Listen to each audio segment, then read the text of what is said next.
જાણી અત્યારના હાલના મહત્વપૂર્ણ સમાચાર તેનાથી બુલેટિનની શરૂઆત કરીએ તો ગુજરાતમાં કાળઝાળ ગરમીની શરૂઆત થઈ ચૂકી છે ત્યારે હવામાન વિભાગે રાજ્યમાં હજુ પણ આકરી ગરમી પડવાની આગાહી કરી છે। વેસ્ટર્ન ડિસ્ટર્બન્સ સક્રિય થવાના કારણે આગામી 3 દિવસમાં તાપમાનમાં 2 થી 3 ડિગ્રીનો વધારો નોંધાશે। રાજ્યના વિવિધ શહેરોમાં પારો 41 થી 43 ડિગ્રી સુધી પહોંચવાનું અનુમાન છે, જ્યારે દરિયાકાંઠાના વિસ્તારોમાં 35 થી 40 ડિગ્રી તાપમાન રહી શકે છે।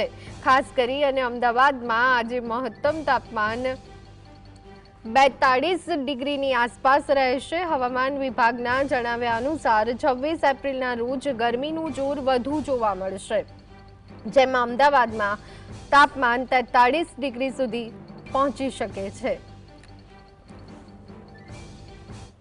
आज का जो फोरकास्ट है 24 से लेकर 30 अप्रैल तक, इसमें मौसम आमतौर शुष्क रहने का पूर्वानुमान दिया गया है।